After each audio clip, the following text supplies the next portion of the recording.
Welcome, Heels fans, to this episode 202 recap.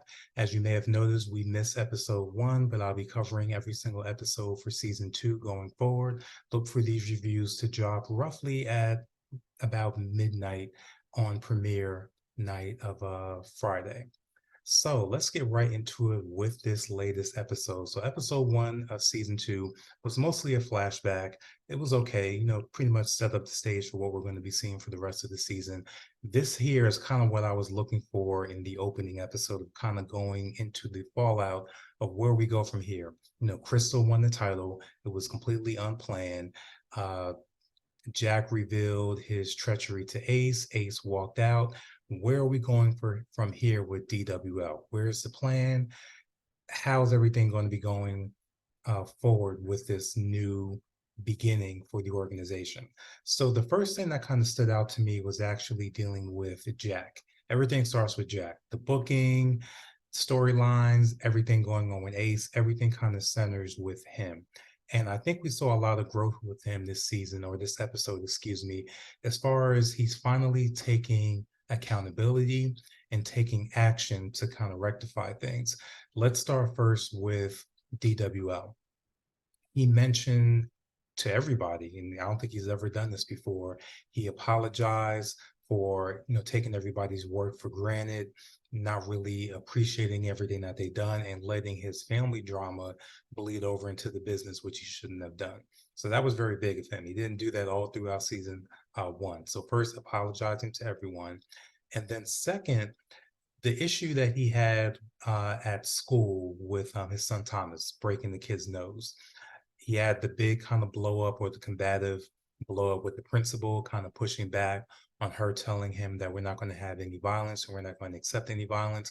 He gave this big old story about what he saw growing up and why it's acceptable. This is how you respond to bullying. And Stacy was sitting there aghast, like, completely embarrassed. They had it out in the parking lot. And normally I don't like when this happens, when someone gives an ultimatum in a relationship. But in this case, it actually worked. And she hinted at the fact that she might not be coming home anytime soon.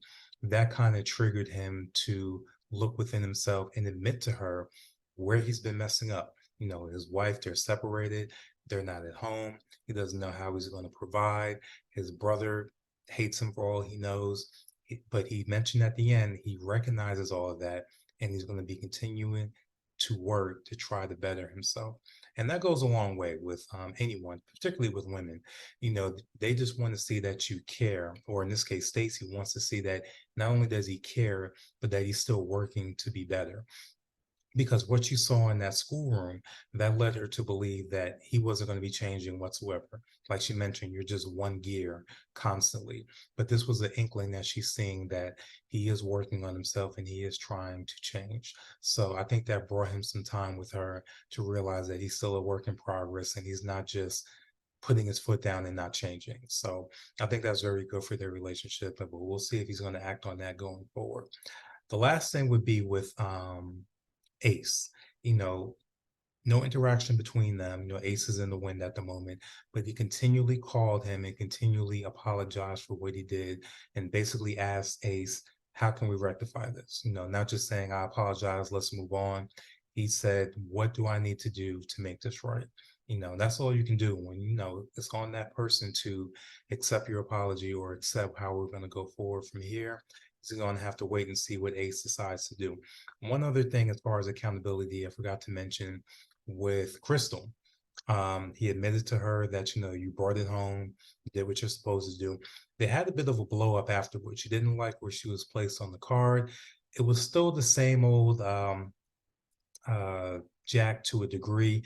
I wanted him to go into a little bit more detail with her about why he was making this decision, realizing that she's new on the roster, that she's new to everything. I think he owed her that, being that she kind of saved the organization, saved the show, realizing that she's new here and that she's a rookie, she's going to need a little bit of guidance. So I wish she would have did a little bit more of that.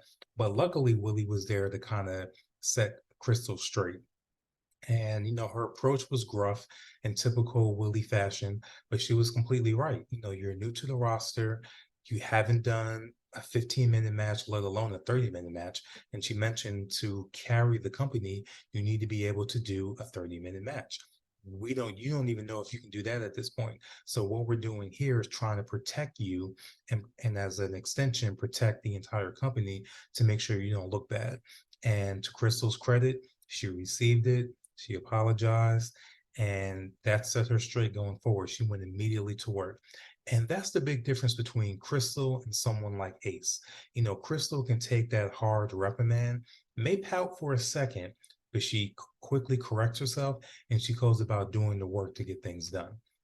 Big difference. It's so funny that if Ace was there, he could learn a lot from her about how she's approaching being a champion or potentially a champion and being a new wrestler on the roster.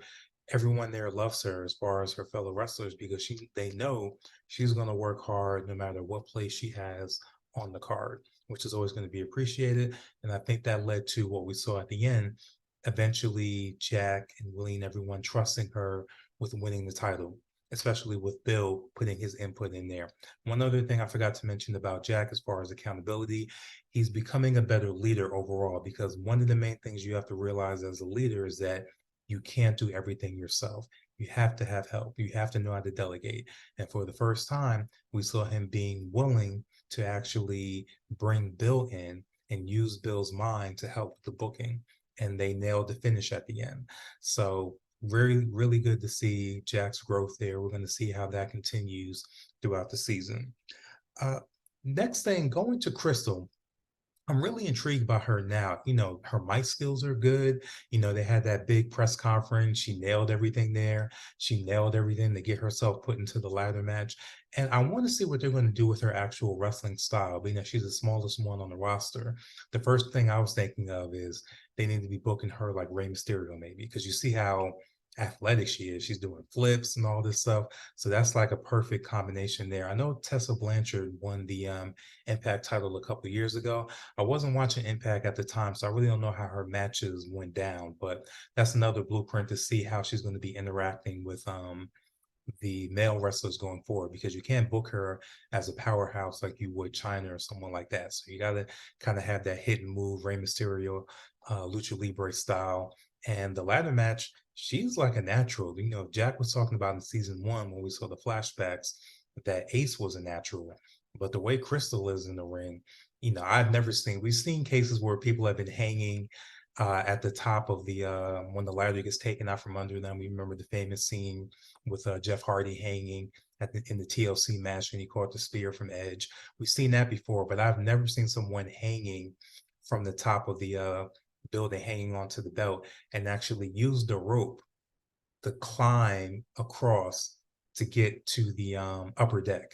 So that was kind of an amazing finish. It shows, number one, how creative she is and how strong she is, to be able to do that with the belt between her legs. So, the audience is going to love her. There's going to be so many things that they can do with their booking with her going forward. But on the flip side, I want to see how Dystopia, the rival promotion, how they go about trying to tear her down. We saw them looking at the booking and everything and kind of fuming about it. I want to see how they're going to troll her because at this point, Crystal is a more intriguing champion than Rooster, who they have on their side. And we saw a glimpse of Rooster kind of looking, and he seemed pretty happy with the way things are going over there. So I'm wondering how he's going to feel because we know the Dystopia booker really only has Rooster in there as kind of like a placeholder. So I'm wondering if he's going to start getting on Rooster in the next couple episodes. Like, look, you need to be intriguing and captivating like Crystal is. And I wonder how Rooster's going to take that. So we'll see how that goes going forward. Let's go to Ace now. Everybody showed a little bit of growth here. Ace is kind of slow to the party, but at least he's getting there to a degree. So he's off on the road, getting his Jack Kerouac on, just trying to find himself, so to speak. Started off to a rocky start. We see the issue in the gas station, and just that kind of showed me how sheltered Ace is. His father was really on point telling Jack with his final suicide note that please take care of Ace because he needs it. His people skills, everything is just juvenile. That's the best way to sum it up. Everybody knows You want to use the bathroom in an establishment, you got to buy something. Simple as that, and that just wasn't registering with him, and peeing outside in front of the establishment, just nonsense. And then the second case, which was even more egregious, when he's at the diner stealing money, and the guy really called him one. He's like, you think you're entitled to everything, so here, you can have it, and I think that kind of sobered him up a little bit to show how he's been acting. And that was a really good contrast to what we saw with Crystal, because when Willie was reprimanding Crystal, she told her, no one owes you anything. This world, nothing is owed to you. And it's good that she's learning that now early in her wrestling career. And now at this point, Ace is learning it later on, but at least he's finally learning it to a degree. I will say I didn't like this whole him falling off the mountain thing. I know it's going to lead to something as far as him being vulnerable and probably learning about how precious life is and how important family is, all that good stuff. But just the whole thing of just it was just silly, It kind of took me out of the episode a little bit, but it was humorous. So we'll see how long he's hanging out there. If he runs into any wildlife, it wouldn't surprise me if we see a CGI bear coming to him. So we'll see how his mountain adventure turns out. But I'm kind of thinking Ace is going to be out of the picture probably for at least another episode. Hopefully, no more than just another episode, because we only have 8 episodes this season. So we need him back in the ring. We need to see that dynamic and how things are going to go once he gets back to the DWL. Another subplot to take a look at would be Bill and Willie. As of right now, they have a cordial relationship and things are kind of on even keel right now, that Bill is behaving. But as Willie said in the first season, she's always been kind of stuck on Bill. Even in I guess you can say a somewhat happy marriage, the Bill is like her spark, the one that makes her feel alive and young to a degree. So that's always going to be tension there. And I feel like that's going to end up becoming messy at some point. They are going to get involved again. So just keep an eye on that and how that develops. I want to see a little bit more with Thomas. We already got the hint that he's acting up in school. I hope he's not full school shooter vibes, as the principal kind of alluded to, but he's acting out. Of course, he's probably upset with his parents being separated. Um, we know that he looks at Ace more as the cooler father figure. So Ace being gone is probably wearing on him a little bit more too. So we're going to have to see how Jack handles that going forward, and how we'll see if he's learned anything from how his father used to be and how abusive his father was and how emotionally distant. Hopefully he'll do the opposite of that and not push his son away more, being that his son is doing what a typical teenager would do in this type of situation. Another thing that I don't know if they're going to do anything with this. Um, Crystal and Jack, after they had the blow up and everything, and she apologized. After the ladder match, when she came back through and was getting her congratulations, they had a handshake at first, and then she went and hugged him, showing that she really appreciated what he was doing and all that. I'm not sure if it's going to stay there and just stay, a cool business relationship, or maybe something more might develop there. Ace is gone. And I know she has, the relationship with the other wrestler that's on the shelf at this point. That's kind of her what's his name, Bobby. That's kind of a pure, supportive, loving relationship at this point. But we know with power dynamics and everything, with Jack being the boss and her being the champion, they're going to be spending a lot more time together now, brainstorming not just her character, but the direction of the company. Maybe something might develop there, especially with his wife being out of the picture now. Never know. That can make things even more messy. So I don't know if they're going to do that type of subplot, but I wouldn't put it past them. We all know in the wrestling world, things get messy, especially backstage with people working together. I also want to see if they're going to bring in any more women into the picture. As Crystal mentioned, the company, even though they've made her champion, is woefully behind with female representation in the league. So with Crystal now being champion, there's going to be other, I think, women that would be interested in coming on and being inspired and maybe doing tryouts, or maybe bringing in other people, other names like they brought in CM Punk's character. So maybe we might see more women characters, hopefully this season, interacting with Crystal. Now, I'd love to see like a veteran female wrestler come in and kind of school Crystal a little bit more. I know Willie kind of does that to a degree, but that's more so backstage. I love to see somebody in the ring kind of imparting, their wisdom on Crystal, kind of like a female version of Wild Bill or CM Punk's character. So that's all I got for season episode 202. I really enjoyed it. I kind of wish this was the initial episode, even though I know why they did the flashback to kind of set the groundwork as far as why the characters are the way they are with this latest blow up. But we'll see where we're going into episode 3. Keep an eye on Crystal and Jack. Maybe they're going to get a little bit closer. How is Ace going to get off of this mountain completely isolated? And when are people going to start worrying about him? Jack is kind of just calling and checking on him. But if he's gone for weeks on end, something has to give. So, like I said, looking forward to talking with you guys next week for episode 203. It will be published here probably around 12:30ish. I know it premieres on midnight on Friday. So watch the episode and then you can come back and listen to our full recap. And we'll be doing this for the entire season. Take care and see you guys next week.